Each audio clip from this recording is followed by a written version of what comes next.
Have you ever seen a villain transformed into a saint? Have you ever seen any kind of sudden change in the people surrounding you?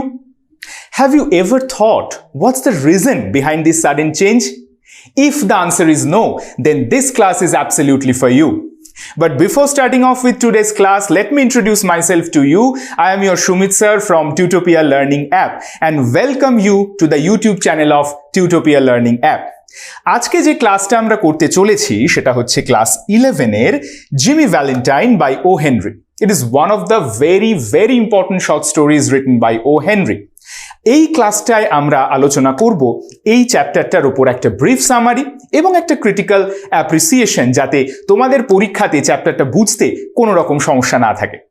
তাহলে চলো, আমরা তো দেখতেই পাচ্ছি Jimmy Valentine লিখেছেন ও Henry, আর যে কোনো রকম লিটারেরি পিস পড়ার আগে সেই রাইটারের ব্যাকগ্রাউন্ডটা অর্থাৎ তার লাইফ, তার ওয়ার্কসটা একটু জেনে রাখা কিন্তু very much important.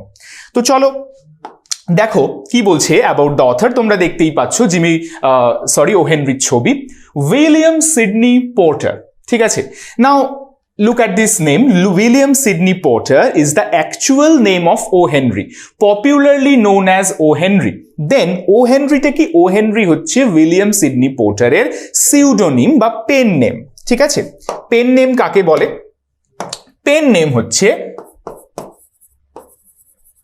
Pen name, এটা মনে রাখবে this word pen name. Pen name means ছদ্মনাম, বাংলায় আমরা যাকে ছদ্মনাম বলে থাকি। ঠিক আছে, তো was a noted short story writer, খুব ইম্পর্টেন্ট শর্ট স্টোরি রাইটার ছিলেন from the United States of America. O Henry কিন্তু not British author, he was an American author. ঠিক আছে, his famous short story collections include Cabbages and Kings. এই কয়েকটা নাম একটুখানি মনে রেখো, অনেক সময় এক্সামে কিন্তু এমসিকিউতে দু একটা দিয়ে দেয়। Cabbages and Kings, The Trimmed Lamp and The Gentle Grafter. ঠিক আছে, এগুলো তোমাদের টেক্সটেই রয়েছে, যেটা তোমাদের কাউন্সিল থেকে দেওয়া হয়েছে, যেটুকু বায়োগ্রাফি আমরা সেটুকু নিয়ে আলোচনা করলাম। ঠিক আছে, নেক্সট এবার আমরা চলে যাব যে পয়েন্টটাতে। দেখো কি বলছে, this short story has been taken from the collection roads of destiny. এইটা তোমাদের কিন্তু মনে রাখতেই হবে। This you have to remember. তোমাদের বাকি অন্য যা কিছু মনে থাকুক চাই না থাকুক শর্ট স্টোরি কালেকশনের নাম, but this short story collections you have to remember. ঠিক আছে, you must remember because this short story Jimmy Valentine has been taken from this collection called Roads of Destiny and this book was published in 1909. ঠিক আছে, the story is marked by humor and sentimentality. The story, আচ্ছা তোমরা দেখতেই পাচ্ছ যে বইটার cover, যে কালেকশনটা থেকে নেওয়া হয়েছে গল্পটা, তার কভার পেজটা। ঠিক আছে, this story is marked by humour. Humour মানে হচ্ছে যেটাকে আমরা বলি না সেন্স অফ হিউমার, মানে হাস্যরস, মানে একটু মজা রয়েছে, একটু ব্যঙ্গ রয়েছে, একটু মজা রয়েছে, এগুলো রয়েছে। অ্যান্ড সেন্টিমেন্টালিটি, মানে সেন্টিমেন্টালিটির কথার অর্থ হচ্ছে যে খুব মানে যেটা আমাদের মনকে টাচ করে যায়, যেটা আমাদের হৃদয়কে ছুঁয়ে যায়, সেই রকম কোনো ফিলিংসকে বলা হয় আমাদের সেন্টিমেন্টালিটি। তো এই ধরনের ইমোশনসও কিন্তু এই গল্পটার মধ্যে আমরা পাবো। The surprise at the end is a typifying characteristic of O Henry's short stories. Typifying characteristics কথাটার অর্থ কি?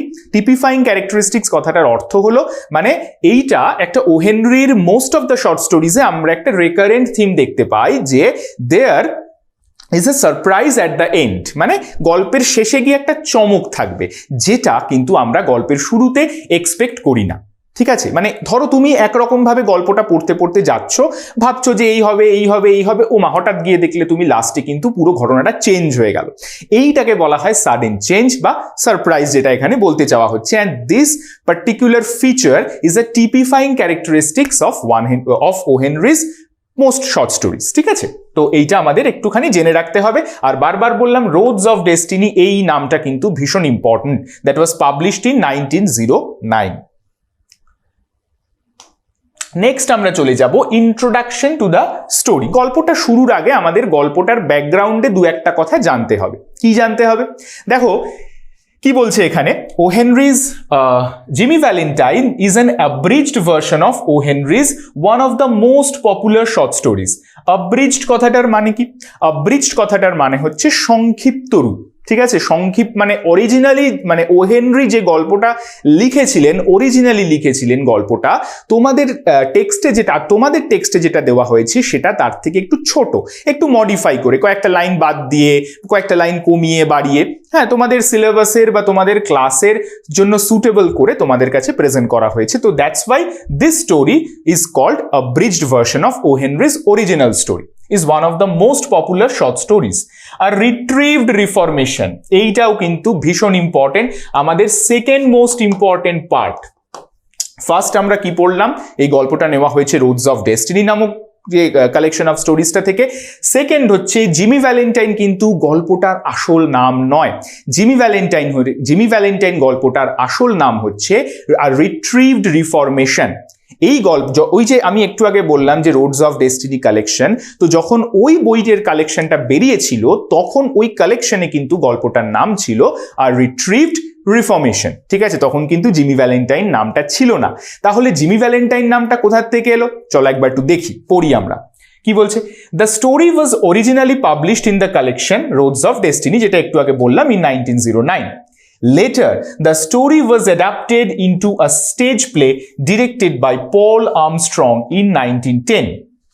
এই গল্পটাকে নিয়ে 1910 সালে পল আর্মস্ট্রং বলে একজন ড্রামাটিস্ট বলো বা থিয়েটার ডিরেক্টর বলো বা থিয়েটার যেরকম আমরা নাটক পরিচালনা করেন যিনি রয়ে থাকেন, তো তিনি এই গল্পটার ওপর বেস করে একটা নাটক প্রোডাকশন তৈরি করেন, ঠিক আছে, স্টেজ প্রোডাকশন মানে নাটক, আর ফিল্ম অ্যাডাপ্টেশন মানে হচ্ছে আমাদের ছবি বা চলচ্চিত্র, ঠিক আছে। তো 1910-এ কিন্তু এটা করে হচ্ছে Paul Armstrong, and through this the story gained a huge popularity. এই প্রথম কিন্তু গল্পটা একটা বিরাট পপুলারিটি পায়, ঠিক আছে, এর আগে অতটা লোকে জানতো না, যেই নাটকটা করা হলো তারপর কিন্তু গল্পটা খুব বিখ্যাত হয়ে যায়, ঠিক আছে। Later it was adapted into a number of movies. পরবর্তীকালে এই গল্পটা একটা মানে এই গল্পটাকে যেই পপুলারিটি পাওয়ার পর এই গল্পটার উপর বেস করে প্রচুর সিনেমা তৈরি হয় এবং ডিরেক্টররা অনেক ছবি বানায় এই গল্পটার উপর। যেরকম তোমরা দেখে থাকবে যে শরদিন্দু বন্দ্যোপাধ্যায়ের ব্যোমকেশ কাহিনী এত ফেমাস হয়ে গেছে যে প্রচুর ডিরেক্টরসরা এই ব্যোমকেশকে নিয়ে এখন সিনেমা বানাচ্ছে, কি তাই তো? তো এই যে দেখবে বিভিন্ন ওটিটি প্ল্যাটফর্মে আসছে, বিভিন্ন সিনেমাতে আসছে, মানে ডিফারেন্ট ডিরেক্টররা ডিফারেন্ট ভাবে এই ব্যোমকেশের গল্প নিয়ে সিনেমা বানাচ্ছে। ঠিক তেমনি কিন্তু এই গল্পটার ক্ষেত্রেও হয়েছিল। অ্যান্ড তাদের মধ্যে মোস্ট ইম্পর্টেন্ট কোনটা ছিল, and television of which MGM's Metro Goldwyn Mayer production was most prominent. MGM production তোমরা ভীষণ শুনে থাকবে, যেটা হচ্ছে আমেরিকার একটা খুব পপুলার প্রোডাকশন হাউস। এই যে তোমরা একটা সময় মানে ছোটবেলায় টম এন্ড জেরি দেখেছো, টম এন্ড জেরি যাদের তৈরি এটা হচ্ছে MGM প্রোডাকশন, মেট্রো গোল্ডউইন মায়ের, ঠিক আছে, এটা হচ্ছে MGM। বা তোমার ধরো তোমরা জানি না তোমরা যে কেউ জেমস বন্ডের সিনেমা দেখো কিনা, জেমস বন্ডের নো টাইম টু ডাই যে ছবিটা, সেটাও কিন্তু MGM প্রোডাকশনের, এটা খুব পপুলার প্রোডাকশন, অনেক পুরনো। তো যাই হোক, এই কটা আমাদের ইম্পর্টেন্ট কিছু পয়েন্টস যেগুলো আমাদের এইটার একটু ব্যাকগ্রাউন্ড সম্বন্ধে জেনে রাখাটা ভালো। সব যে পরীক্ষায় আসবে এমন নয়, আর যেগুলো পরীক্ষাতে আসবে সেগুলো কিন্তু আমি স্টার দিয়ে করে দিচ্ছি, আর একটু জেনে রাখো যাতে করে তোমাদের টেক্সটটা বুঝতে আরো সুবিধা হবে, আরো ডিটেলে তোমরা জানতে পারবে, কারণ জানাটাও খুব ইম্পর্টেন্ট। তো চলো, এইটা আমরা মোটামুটি পড়লাম, স্টোরির একটা ইন্ট্রোডাকশন হলে এবার আমরা গল্পটার একটু সামারিটা আলোচনা করি। তো আমি ধরে নিচ্ছি তোমরা সবাই অলরেডি গল্পটা পড়েছো, কেউ বুঝেছো, কেউ আবার হয়তো কোনো পোর্শনস কারোর একটু রয়ে গেছে, যেটা স্যার একটু ভালো করে একটু বুঝিয়ে দিলে ভালো হয়, ঠিক আছে। তো আমার সাথে যদি গল্পটা লাইন বাই লাইন পড়তে চাও তাহলে জয়েন করো টিউটোপিয়া লাইভ ক্লাসে। সেখানে আমি সুমিত স্যার তোমাদের কিন্তু এই গল্পটা ধরে প্রত্যেকটা লাইন বেসিসে পড়াবো, এবং সেই সাথে থাকবে তোমাদের জন্য স্মার্ট নোটস, এবং তোমাদের পরীক্ষায় প্রিপারেশনে সেটা যথেষ্ট হেল্প করবে। তাই জন্য দেরি না করে ক্লাসটা ভালো করে আমার সঙ্গে করতে চাইলে জয়েন করো টিউটোপিয়া লাইভ ক্লাসে, অথবা কল করো নিচে দেওয়া নাম্বারে। তো চলো, এখানে আমি যেটা আলোচনা করব সেটা হচ্ছে একটা ব্রিফ সামারি নিয়ে, কারণ বুঝতেই পারছো ইউটিউবের টাইম খুব শর্ট, তো আমাদের এইটুকুর মধ্যে আমাদেরকে ধরাতে হবে যতটা possible. Jimmy Valentine tells the story of an infamous safecracker. কি বলছে? জিমি ভ্যালেন্টাইন গল্পটা কার কথা বলছে? ইনফেমাস কথাটার মানে হচ্ছে কুখ্যাত, ঠিক আছে। কুখ্যাত এই যে একটা মানে সেফ ক্র্যাকার মানে কি, সেফ ক্র্যাকার মানে হচ্ছে যে ওই ভল্ট মানে ভাঙে, মানে যে ওই মানে শীত কেটে চুরি করেন আমরা বাংলায় যেটাকে বলি, তো ইংরেজিতে যেটাকে বলা হয় সেফ ক্র্যাকার, যে আলমারি ভেঙে বা লকার ভেঙে জিনিসপত্রকে চুরি করে নেয় তাকে বলা হয় সেফ ক্র্যাকার। তো জিমি ভ্যালেন্টাইন এইরকম একজন কুখ্যাত সেফ ক্র্যাকারের গল্প বলে, নেমড জিমি ভ্যালেন্টাইন, যার নাম কিন্তু জিমি ভ্যালেন্টাইন, তার নাম থেকেই গল্পটার নাম হয়েছে। The story opens up in a prison shoe store. স্টোরিটা ওপেন আপ মানে স্টোরিটা ওপেন হচ্ছে বা গল্পটা আমরা যখন পড়ছি তখন দেখতে পাচ্ছি কোথায় না, একটা প্রিজন শু স্টোরে, জেলখানার ভেতর একটা শু স্টোরে, where Jimmy was seen stitching a slipper, যেখানে জিমি ভ্যালেন্টাইনকে দেখা যাচ্ছে ও একটা জুতো সেলাই করছে, ঠিক আছে, স্লিপার মানে ওই জুতো বা স্যান্ডেল টাইপের। And he was call to the warden's office, এবং তাকে সেই মুহূর্তে কোথায় ডাকা হচ্ছে, ওয়ার্ডেন্স অফিসে ডাকা হচ্ছে। It was the day of his release, এবং এটা তার ছিল মুক্তির দিন, সেই দিনে ও কি করেছিল, and he received the information or he received the news that he would be set free after the period of his punishment, ঠিক আছে, after finishing the period of his punishment. And the warden advised him to lead a straight and honest life hereafter before handing him over his belongings. তো এইবার তাকে ছেড়ে দেওয়ার যখন হবে তো তার জিনিসপত্র তাকে ফেরত দিয়ে দেওয়া হবে। তো তখন ওয়ার্ডেন মানে জেলের যে আর কি হেড থাকে, মানে যে মানে জেল পুলিশের তো অনেক রকম ভাগ থাকে, তো যে তার সুপিরিয়র সে হচ্ছে ওয়ার্ডেন। তো এই ওয়ার্ডেনকে বলা হচ্ছে, ওয়ার্ডেন তাকে বলছে যে এরপর থেকে তুমি কিন্তু স্ট্রেট লাইফ লিড করো, যাতে আর জেলে টেলে না আসতে হয়, ভুলটাকে শুধরাও, অপরাধটাকে শুধরে বাঁচার মতো করে বাঁচো, অনেস্টলি বাঁচো, ঠিক আছে। Before handing him over his belongings. Just after his release, he went straight to meet one of his old friends, Mike Dolan. এই ক্যারেক্টারটার নাম ভীষণ ইম্পর্টেন্ট, অনেক সময় এমসিকিউতে দেয়। Mike Dolan a few kilometers away. কিন্তু জিমি ও সব কথাকে পাত্তা দিল না, বিকজ জিমি এর আগেও অনেকবার জেলে গেছে, প্রত্যেকবারই ওকে যখন মানে ছেড়ে দেওয়া হয়েছে ওকে একই কথাই বলা হয়েছে বারবার করে, যে তার এবার live straight, live an honest life, এসব অনেক কথা বলা হয়েছে, but he didn't pay any heed to all this advice, ঠিক আছে। তো ও কিন্তু আগের মতোই ওর বিজনেসটা রিজিউম করে গেছে, ঠিক আছে, এটা একটা ওই এর মতন হ্যাবিটের মতন হয়ে গেছিল। তো যেই নাকি ও জেল থেকে ছাড়া পেলো, অমনি দৌড়ে কোথায় চলে গেল না, meet one of his friends Mike Dolan a few kilometres away. একটা ট্রেন নিল, ট্রেন নিয়ে চলে গেল কোথায় না, মাইক ডোলানের কাছে একটা কিছু কিলোমিটার দূরে, মাইক ডোলানের বাড়িতে। He went upstairs, say upstairs মানে সিঁড়ি দিয়ে উপরে উঠলো, বাড়ি গিয়ে সিঁড়ি দিয়ে উপরে উঠলো মাইক ডোলানের বাড়ি। তোমরা গল্পটাতে নিশ্চয়ই পড়েছো যে মাইক ডোলান একটা ক্যাফে চালাতো, সেই ক্যাফেটেরিয়ার উপরে মাইক ডোলান থাকতো, এবং সেই মাইক ডোলানের ঘরে সে চলে গেল to pick up his tool kit from the room where he was once arrested. Tool কিটটা কি, এইটা নিশ্চয়ই তোমরা জানো যে গল্পে টুল কিটটা হচ্ছে যে সমস্ত যন্ত্রপাতি দিয়ে জিমি ওই সেফ ভাঙতো, ঠিক আছে, কারণ তোমরা জানো যে চোরেদের কাছে অনেক রকম যন্ত্রপাতি থাকে যেগুলো দিয়ে দরজা ভাঙে, ভাঙে, আলমারি ভাঙে, এইসব ভাঙে, লকার ব্রেক করে। তো সেরকম জিমির কাছেও ছিল, এবং জিমির কাছে খুব মানে এক্সকুইজিট কোয়ালিটির জিনিসপত্র ছিল যেগুলো জিমি নিজের হাতে বানিয়েছে এবং কিছু কিনেছে। তাই জন্য জিমির টুল কিটটা কিন্তু ওর কাছে একটা ভীষণ ইম্পর্টেন্ট, মানে টুল কিটটা না থাকলে জিমি কিন্তু কাজ করতে পারবে না। Toolkit from the room where he was once arrested. He put on a disguise and resumed his own business of safe cracking. সে একটা ছদ্মবেশ নিল, কারণ এইবার এত জেলে চলে গেছে। তো তোমরা দেখতে পাচ্ছ যে এই গল্পটার মধ্যে দিয়ে কিন্তু এই ধরনের আন্ডারওয়ার্ল্ডের মানে ক্যারেক্টারদের জীবনটাকে, লাইফস্টাইলটাকেও কিন্তু লেখক একই সাথে দেখাচ্ছেন, যে একবার জেল থেকে ছাড়া পেলে তার মুখটা যখন চিনে গেল, তো তাকে তো তার বিজনেসটা চালিয়ে যেতে হবে। তো সে কি করলো না, সে একটা ডিসগাইজ নিল, একটা ছদ্মবেশ ধারণ করলো, ধারণ করে এইবার সে আবার তার পুরনো বিজনেসটাই চালাবে। আবার যখন পরের বার ধরা পড়বে তখন আবার একটা নতুন ছদ্মবেশ নিয়ে, ছাড়া পাওয়ার পর নতুন ছদ্মবেশ নিয়ে আবার তারা ওই একই কাজকর্ম করবে। তো this is the same case for everyone. He put on a disguise and resumed his own business of safe cracking. Within এবং resumed his own business of safe cracking মানে আবার তার পুরনো বিজনেসটা চালালো।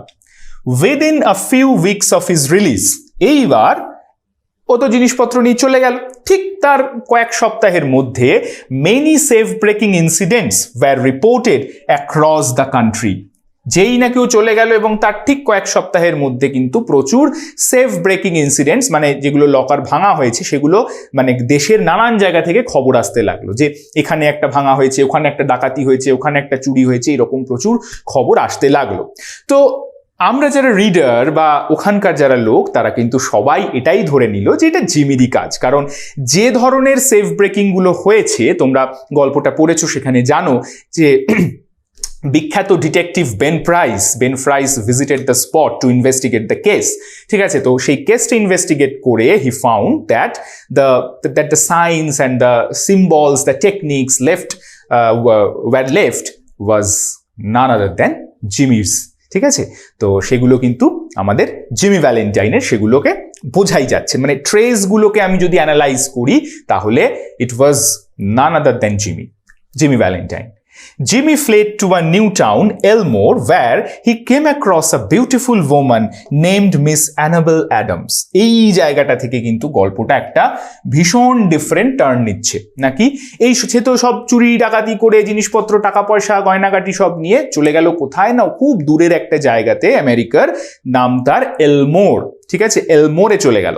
তো এলমোরে গিয়ে হঠাৎ করে যে তার কি ঘটলো, ঠিক এই জন্যই আমি তোমাদেরকে গল্পের শুরুতে বলেছিলাম এই যে তোমরা সাডেন চেঞ্জ কি নোটিস করেছো, কখনো ভেবে দেখেছো যে what's the reason behind this sudden change that transformed a man completely from within?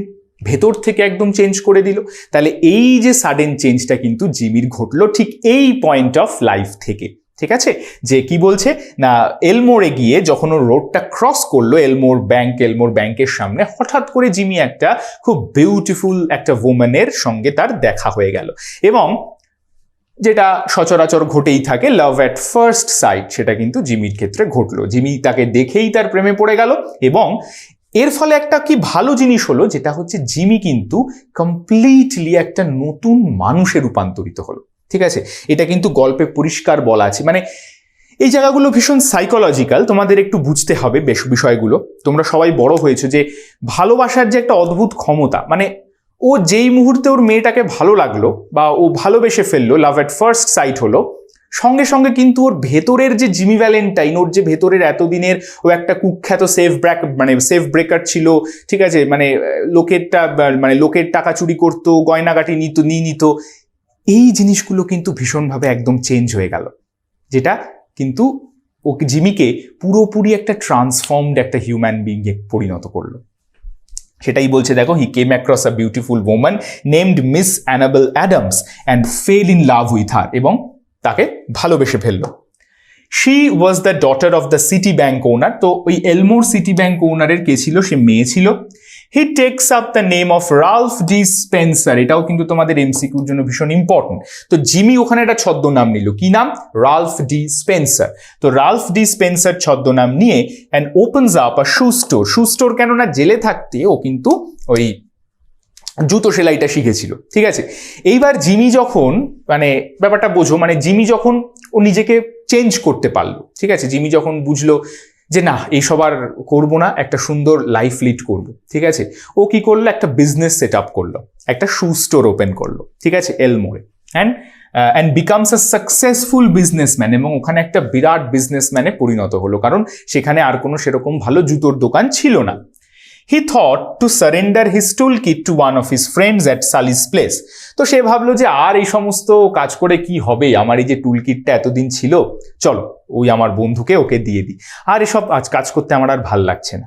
মানে তোমরা যদি গল্পটা পড়ো, অদ্ভুতভাবে দেখবে এই যে সাডেন চেঞ্জটা জিমির মধ্যে আসছে, এটা ভীষণ অদ্ভুত।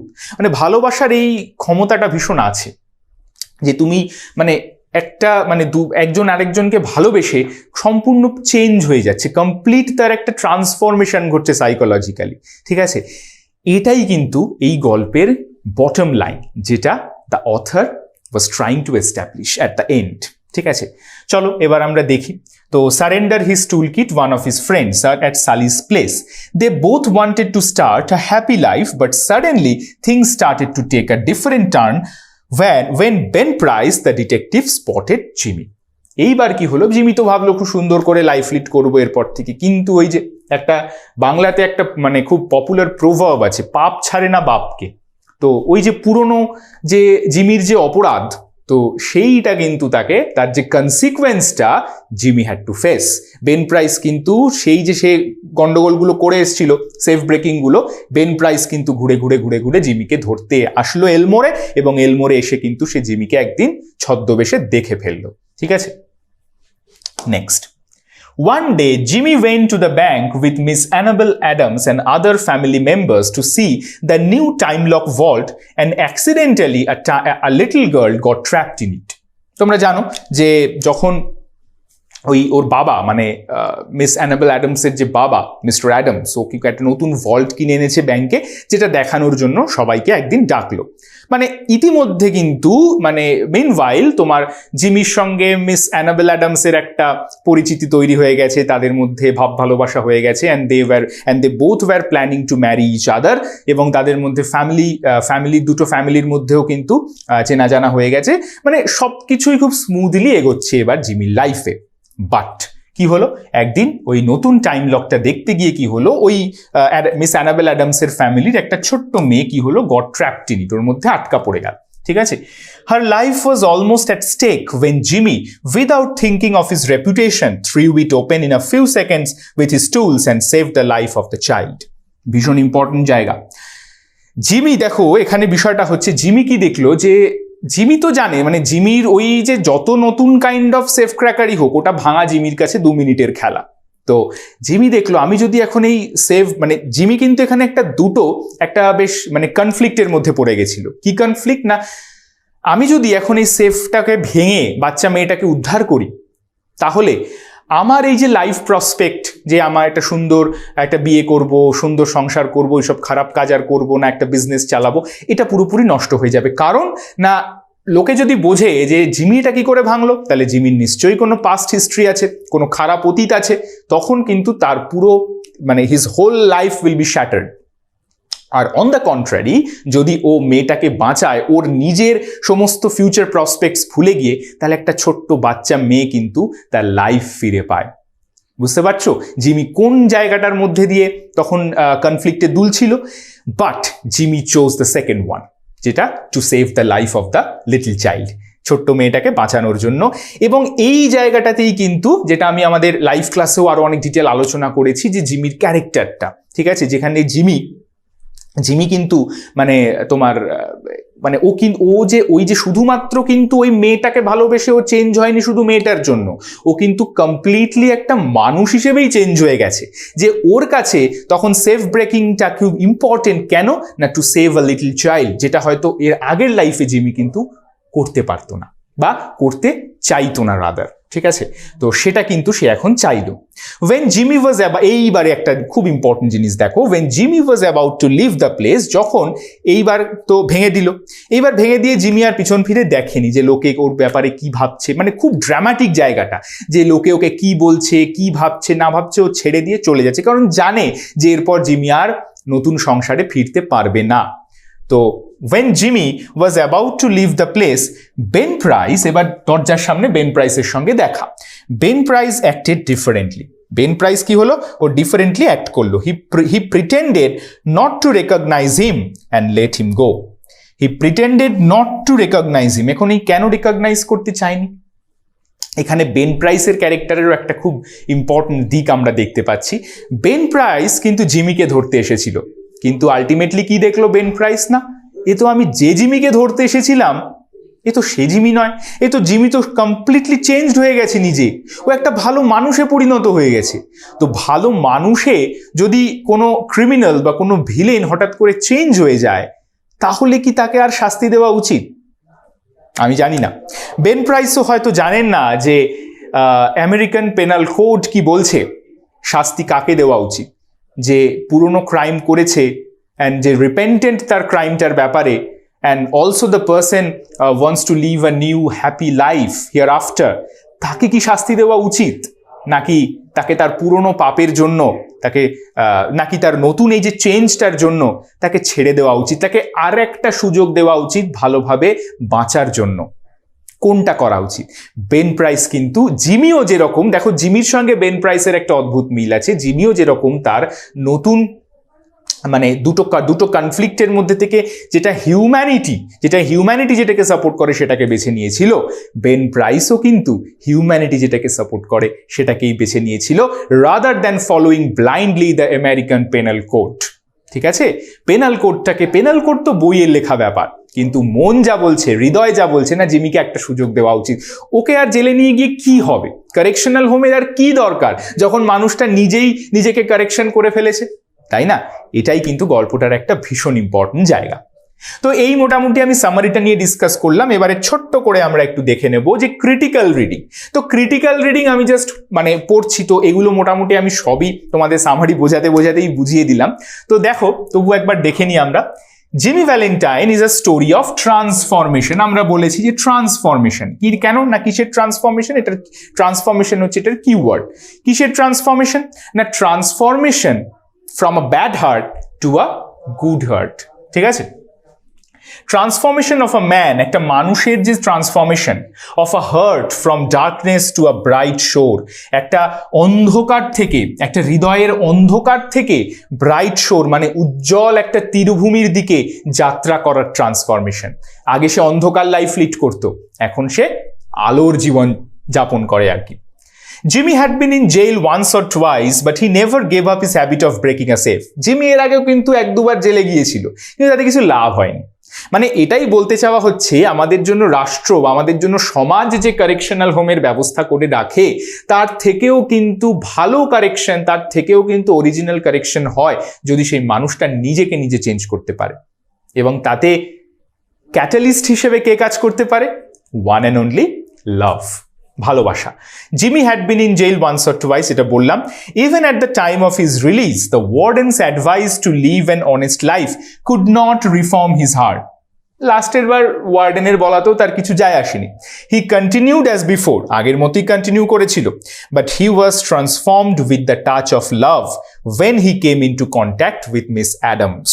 সে কখন ট্রান্সফর্ম হলো না, যখন মিস অ্যানাবেল অ্যাডামসের সঙ্গে তার দেখা হলো, সেই সময় কিন্তু সে আসল ট্রান্সফরমেশনটা তখনই ঘটে গেল।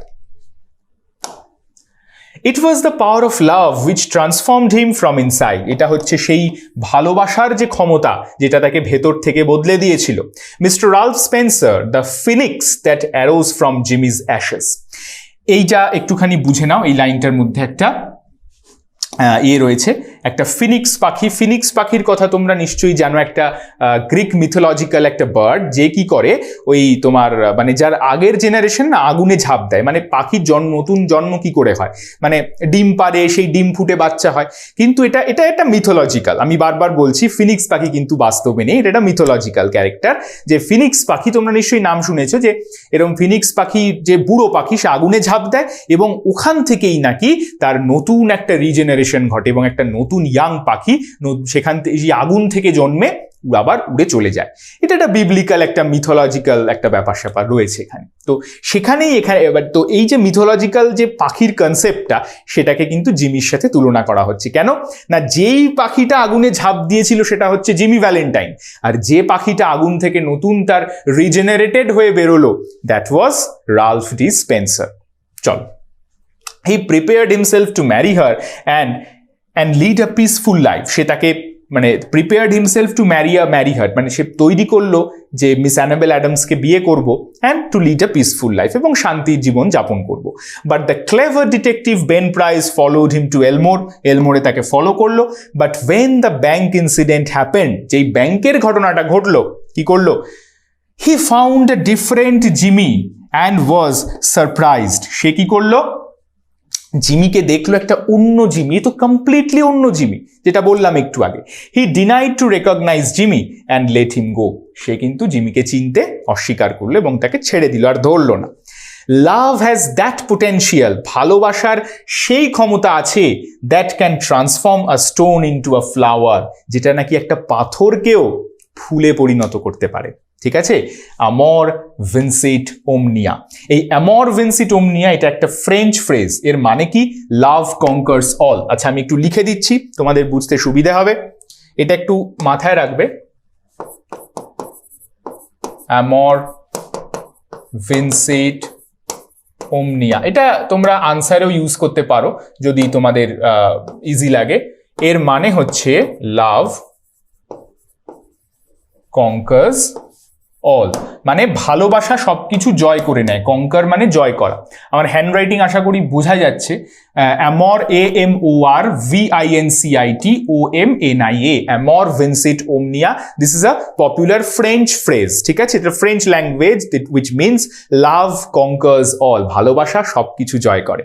তো আমরা সেটাই দেখলাম যে that can transform a stone into a flower, একটা পাথরকেও ফুলে পরিণত করে দেয়, অ্যামর ভিনসিট ওমনিয়া। তো চলো আজ তাহলে এইটুকুই থাক। আমরা মোটামুটি ডিসকাস করলাম গল্পটা সামারি, একটু ক্রিটিক্যাল অ্যাপ্রিসিয়েশন আলোচনা করলাম। এই ক্লাসটা দেখে তুমি যদি গল্পটাকে আরো ভালো করে বুঝতে ইন্টারেস্টেড হও, তাহলে আমি আবারও বলবো জয়েন করো টিউটোপিয়া লাইভ ক্লাসে, অথবা কল করো নিচে দেওয়া নাম্বারে, যেখানে আমি থাকবো তোমাদের সঙ্গে। এই চ্যাপ্টারটা লাইন বাই লাইন পড়ে পড়ে বোঝাবো, এবং সঙ্গে থাকবে তোমাদের জন্য স্মার্ট নোটস, যেগুলো তোমরা PDF ফরম্যাটে পেয়ে যাবে। সেখানে কিন্তু এক্সামে যত রকমের কোয়েশ্চেন্স আসতে পারে সেই সমস্ত কোয়েশ্চেন্স দেওয়া রয়েছে, MCQ, SAQ, along with long answer type question, কিছু টেক্সচুয়াল গ্রামারও রয়েছে। তাহলে দেরি না করে জয়েন করো টিউটোপিয়া লাইভ ক্লাসে, আর সাবস্ক্রাইব করো টিউটোপিয়া এই ইউটিউব চ্যানেলটা। আমি কিন্তু প্রত্যেকটা চ্যাপ্টার ধরে ধরে এখানেও আলোচনা করব, আর ওখানে আরো ডিটেলে পড়াবো। তাহলে চলো, বাই বাই, দেখা হচ্ছে আমাদের পরের ক্লাসে।